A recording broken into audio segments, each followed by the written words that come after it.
So hello and welcome back to my YouTube channel, my dear friends. This is Vandana Jaiswal, Mastered Psycho, and we are going to discuss about what is NORCET.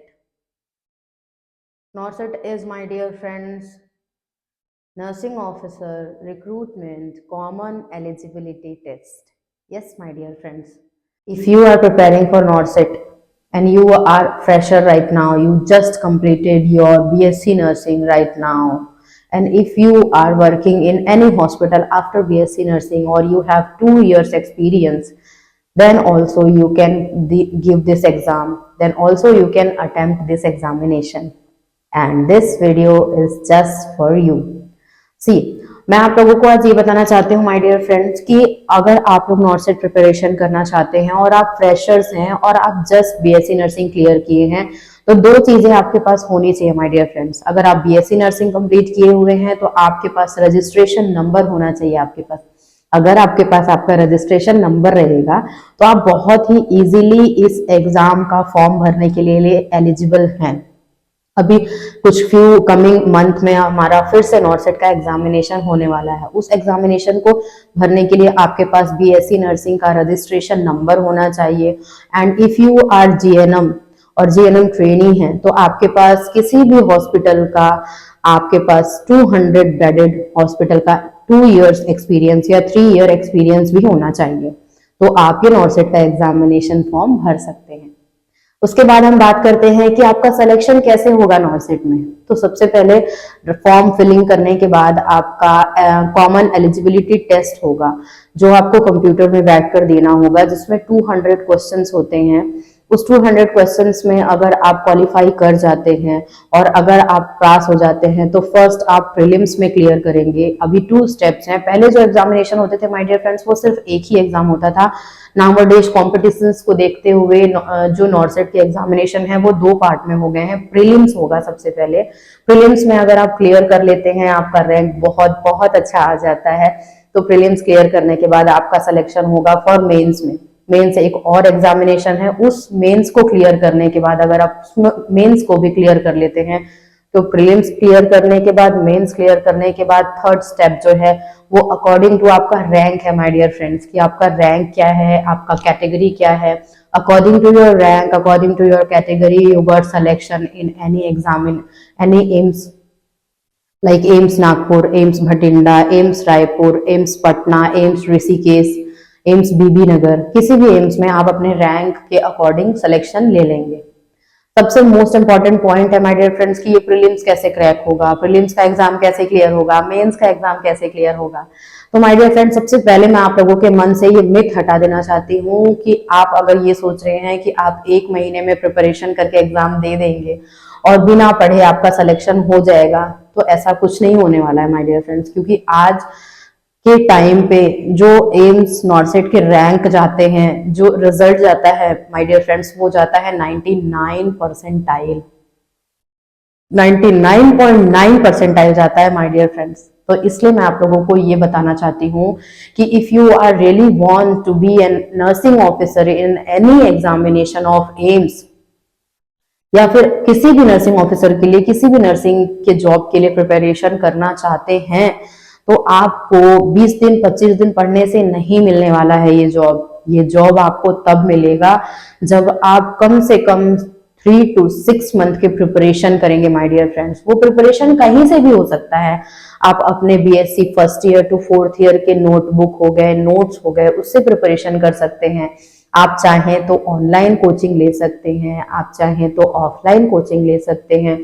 Online coaching, offline coaching, उस coaching के notes को prepare करना है। Coaching के notes को prepare करने के साथ साथ आप बुक्स रिफर कर सकते हैं। PR Yadav, Abha Narwal, target high and क्लैक्स, नॉर्सेट के लिए और भी बहुत सारे कोचिंग इंस्टीट्यूट्स हैं माय डियर फ्रेंड, जो ऑनलाइन और ऑफलाइन है, जिनसे आप पढ़ सकते हो।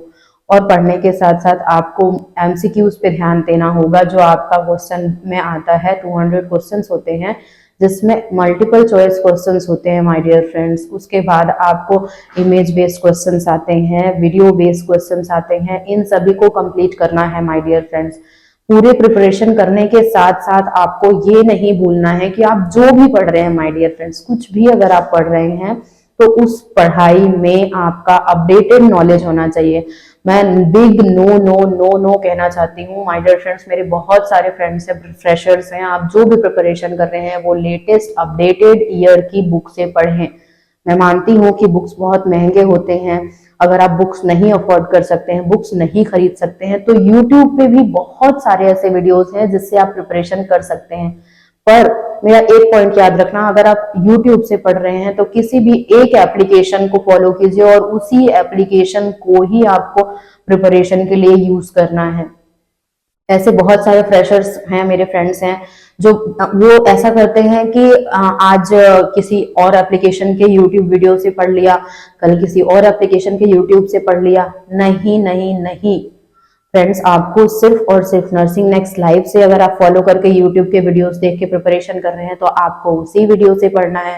If you are getting video from JINC तो आपको JINC कोचिंग ही कंप्लीट करना है, फॉलो करना है। अगर आप किसी और यूट्यूबर के वीडियोस को देख के प्रिपरेशन कर रहे हैं तो सिर्फ उसको ही फॉलो करना है।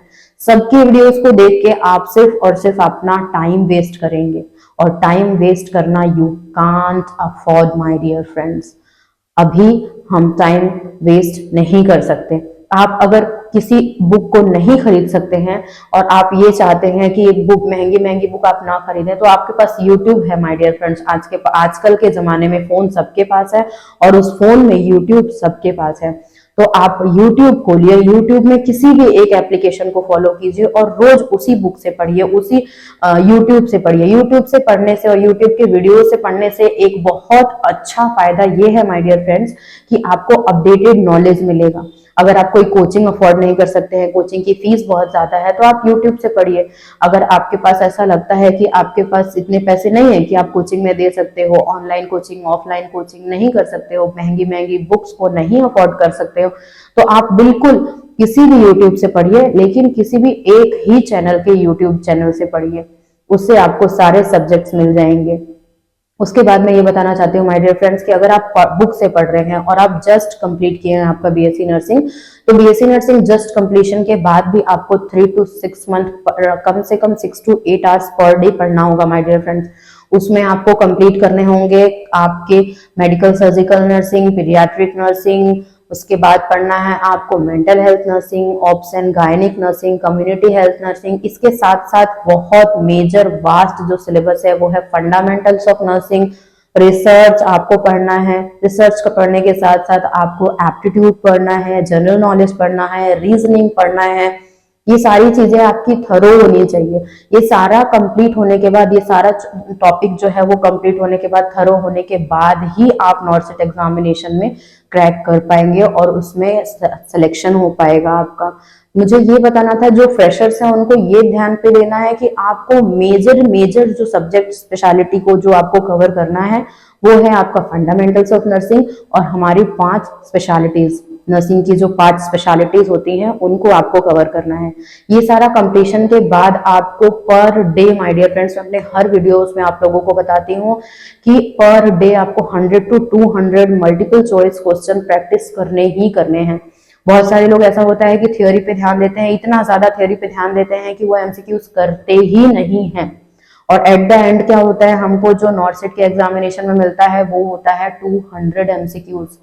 And if you are not having practice on MCQs तो आप वो 3 घंटे के अंदर आपके 200 MCQs को निश्चित तौर पर नहीं कर पाएंगे माय डियर फ्रेंड्स। इसलिए मैं आप लोगों को बताती हूँ कि 200 MCQs को करने के लिए कम से कम आपके रिविजन के साथ आप जितने भी घंटे पढ़िए, उस घंटे में आपका 1 आवर जो है वो 1 आवर सिर्फ और सिर्फ MCQs, image based questions, IBQs, video based question, VBQs जरूर प्रैक्टिस होना चाहिए माय डियर फ्रेंड्स। तभी जाके आपका नॉर्सेट एग्जाम क्लियर हो पाएगा।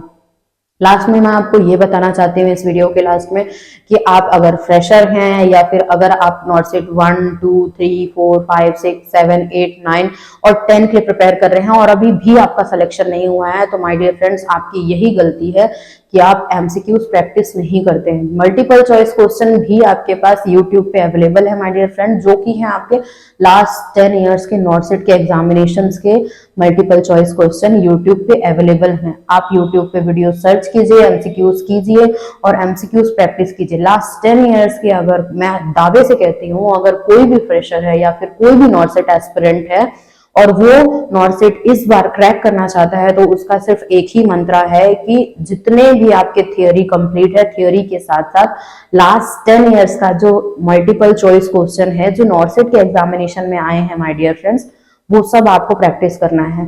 कोई फर्क नहीं पड़ता, आप बुक से कंप्लीट कीजिए, आपके पास nursing next live YouTube channel पे अवेलेबल है, उस एप्लीकेशन से आप कंप्लीट कर सकते हैं। But you have to must you have to do the multiple choice question of last 10 years my dear friends। ये सारा था आज के वीडियो में कि how to prepare for NORCET examination। इसके बाद अगर आप लोग कुछ भी चाहते हैं और कोई भी डाउट है, आप फ्रेशर्स हो या फिर आप प्रिपरेशन कर चुके हो, आपका सिलेक्शन नहीं हो रहा है, कोई भी प्रॉब्लम है, तो if you want to make me video on this, तो प्लीज मुझे कमेंट कीजिए, मेरे वीडियो को लाइक कीजिए, सब्सक्राइब कीजिए, शेयर कीजिए। और thank you my dear friends, thank you so very much for watching this video and do prepare starting your for NORCET examination। All the best to all of you my dear friends। आज अभी इसी वक्त से आप start कीजिए आपका preparation, अभी right now, because कल कभी आता नहीं, आज कभी जाता नहीं my dear friends. Thank you.